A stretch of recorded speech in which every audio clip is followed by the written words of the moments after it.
encore et encore un grand scandale au Ballon d'Or 2023. Mesdames, Messieurs, où que vous soyez à travers le monde, une grande salutation à vous. Et je vous dis que GLP vous présente VBO Sports, le vrai Ballon d'Or Sports.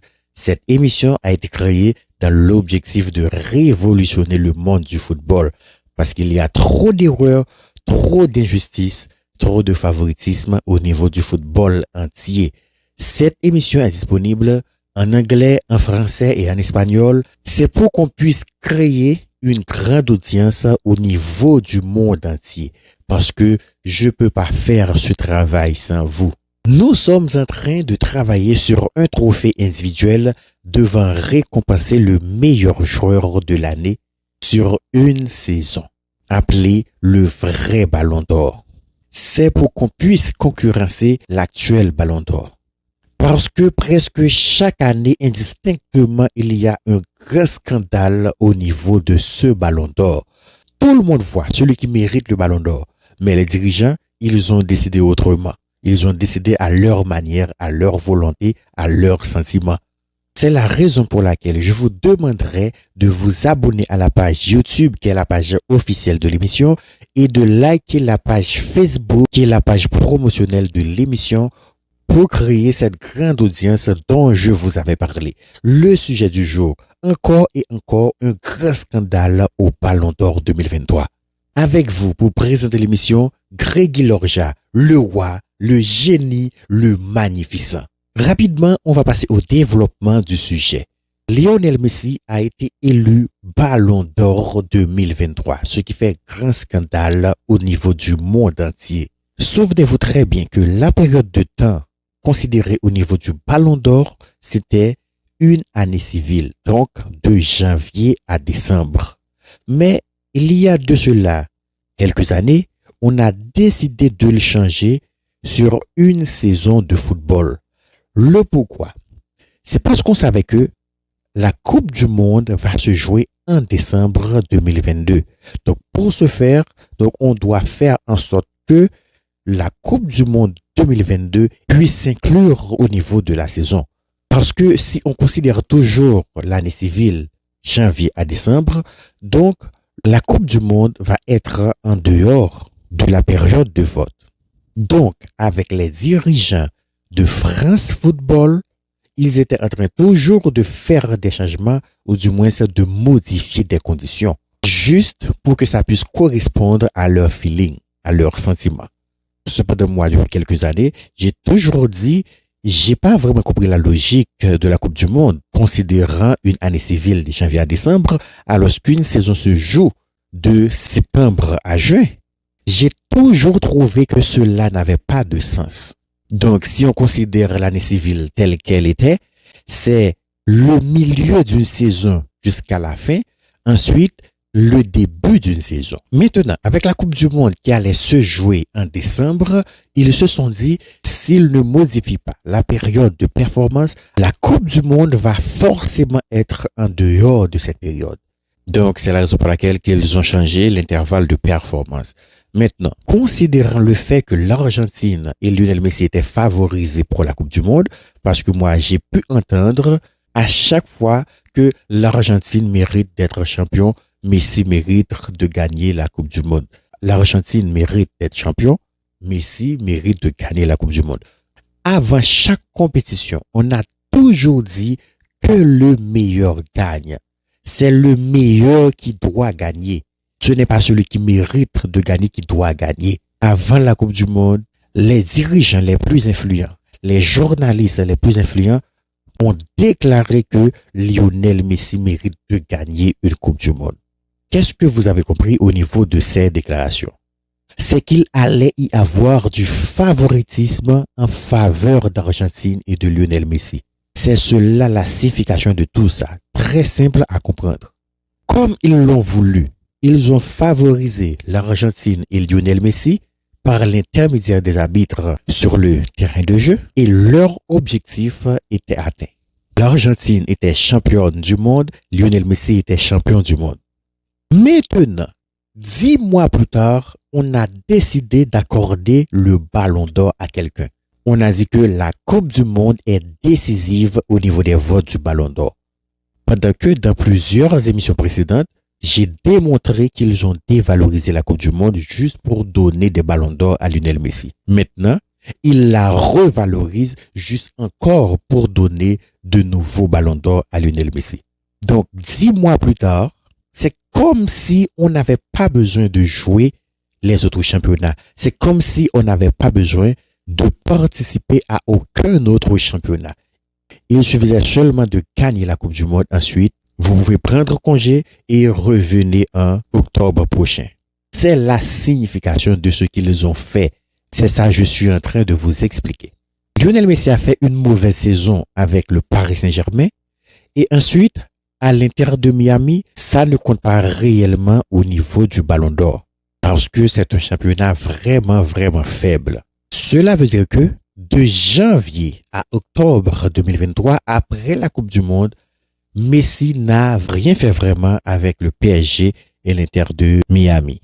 Malgré tout, les votes étaient en faveur de Lionel Messi, au détriment de Haaland et de Kylian Mbappé. On a décidé de réduire le nombre de journalistes qui vont voter pour le trophée de Ballon d'Or à 100. Malgré tout, il y a toujours eu du favoritisme. Alors moi, je vous dis que c'est pas le fait de réduire le nombre de journalistes qui vont voter pour l'attribution du Ballon d'Or qui est important. C'est est-ce que réellement ces journalistes sont des professionnels? Ces journalistes ont de l'éthique professionnelle? Est-ce que ces journalistes ne priorisent pas toujours leurs sentiments? Est-ce que ces journalistes ne priorisent pas toujours ce qu'ils aiment au détriment de la justice, au détriment de ceux qui méritent réellement de gagner le Ballon d'Or? Moi, je vous dis, même si on avait réduit les journalistes à 10, ils voteraient toujours en faveur de Lionel Messi. Parce que ces journalistes, ce sont leurs sentiments qui comptent. Ce ne sont pas les faits, ce ne sont pas les statistiques, ce n'est pas ce qui se fait sur le terrain qu'ils priorisent. Tout le monde savait que Lionel Messi ne mérite pas de gagner le Ballon d'Or, mais ils le lui ont tout de même accordé. C'est un signe de manque de respect pour les téléspectateurs. C'est un signe de manque de respect pour les fans du football. Si vous regardez très bien au niveau de l'attitude de Messi en recevant le Ballon d'Or, il a eu honte. Même en parlant, vous pouvez ressentir ça dans sa voix. Et comme toujours, il a recours à l'hypocrisie en félicitant ses concurrents, en leur dit donc à l'avenir vous allez gagner beaucoup de ballons d'or et ça et là. Donc il a dit la même chose à Lewandowski l'an dernier et par contre il ne votait pas pour Lewandowski. Alors Lewandowski a eu à lui dire qu'il faut arrêter l'hypocrisie. Si vous avez dit que je mérite le ballon d'or, bon, pourquoi vous n'avez pas voté pour moi? Je me souviens d'avoir vu une petite vidéo qui devenait virale sur l'internet où l'un des fils de Messi lui a posé une question. Il me semble que vous avez un autre ballon d'or, papy. Oui, a répondu Messi. Mais l'enfant continue. Pourquoi te l'ont-ils donné? Messi a répondu, je ne sais pas. Donc, même Lionel Messi ne savait pas pourquoi on lui a accordé le ballon d'or. C'est vraiment intéressant, hein? Alors là, je parle de 2021, lorsqu'on a accordé le Ballon d'Or 2021 à Lionel Messi au lieu de Lewandowski. Maintenant, le Ballon d'Or n'a plus de valeur. En accordant le 7e Ballon d'Or à Lionel Messi, donc on se disait, bon, il reste un petit truc quand même au niveau du Ballon d'Or. Mais maintenant, en le lui accordant son 8e, maintenant, c'est fini. Il ne reste plus rien au niveau de la crédibilité du Ballon d'Or. Il ne reste plus rien au niveau de la valeur du Ballon d'Or. Et il ne reste plus rien au niveau de la réputation du Ballon d'Or. Ceci est tellement vrai. Donc, un peu partout sur l'Internet, vous pouvez remarquer ça. En regardant la publication des blogueurs, ils ont travaillé des photos, et ils ont mis Messi aura 40 ballons d'or à tel âge, Messi aura 50 ballons d'or à tel âge, Messi aura 55 ballons d'or à tel âge. Donc, finalement, cela devient ridicule, vraiment ridicule.